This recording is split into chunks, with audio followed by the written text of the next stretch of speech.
ഇന്ന് സെപ്റ്റംബർ 23 ഇന്ന് OTT റിലീസായ സിനിമകളുടെ ഉൾപ്പെടെ 7 OTT അപ്ഡേറ്റുകൾ വന്നിരിക്കുന്നു. ആദ്യത്തേത് ദി ഫാന്റാസ്റ്റിക് ഫോർ എന്ന വിദേശ സിനിമയുടെ അപ്ഡേറ്റ് ആണ്. നേരത്തെ പ്രേക്ഷകർ അറിയിച്ചതുപോലെ ഇന്ന് സിനിമ ഡിജിറ്റലായിട്ട് റിലീസായിരിക്കുകയാണ്.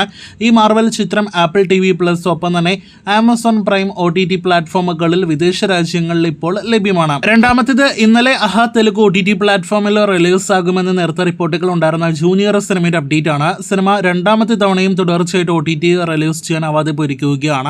റീസെൻസറിംഗ് ഇഷ്യൂസ് കാരണം സിനിമയുടെ റിലീസ് നീട്ടിയെന്നാണ് സിനിമയുടെ കന്നഡ ഡബിന്റെ OTT പ്ലാറ്റ്ഫോം അറിയിച്ചിരിക്കുന്നത്.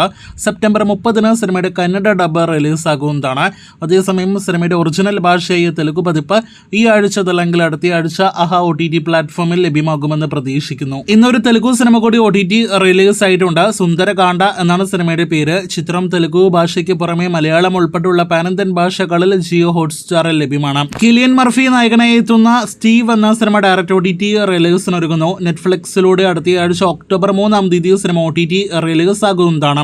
കണ്ണപ്പ നേരത്തെ തിയേറ്ററുകളിലേക്ക് എത്തി പരാജയപ്പെട്ട തെലുഗു സിനിമയാണല്ലോ.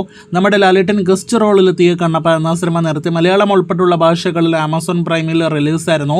ഇന്നിപ്പോഴത്തെ സിനിമ ഹിന്ദി ഭാഷയിൽ കൂടി ലഭ്യമായിരിക്കുന്നു. അങ്ങനെ പാനന്തൻ ഭാഷകളിൽ കണ്ണപ്പ ഇപ്പോൾ ആമസോൺ പ്രൈമിൽ കാണാം. അടുത്ത കാലത്ത് റിലീസായ അജയ് ദേവ്ഗൺ സിനിമകളിൽ ഏറ്റവും വലിയ ഡിസാസ്റ്ററായി മാറിയ സിനിമയാണല്ലോ son of Sardar 2. Netflix OTT അവകാശങ്ങൾ സ്വന്തമാക്കിയ സിനിമ ഇപ്പോഴത്തെ OTT റിലീസിനായിട്ട് ഒരുങ്ങുന്നു. ഈ ആഴ്ച സെപ്റ്റംബർ 26 അതല്ലെങ്കിൽ അടുത്ത ആഴ്ച ഒക്ടോബർ 2 നെറ്റ്ഫ്ലിക്സിൽ സിനിമ ലഭ്യമാകുന്നതാണ്. അവസാനത്തേത് മിറൈ സിനിമയുടെ അപ്ഡേറ്റ് ആണ്. ഒരാഴ്ച മുന്നേ തിയേറ്ററുകളിലേക്ക് എത്തിയ ഈ തെലുഗു പാനന്തൻ സിനിമയുടെ OTT അവകാശങ്ങൾ ജിയോ ഹോട്ട്സ്റ്റാർ ആണ് സ്വന്തമാക്കിയിരിക്കുന്നത്. സിനിമയുടെ OTT റിലീസ് തിയേറ്ററുകളിലേക്ക് എത്തി 8 ആഴ്ചകൾക്ക് ശേഷമേ ഉണ്ടാകുകയുള്ളൂ.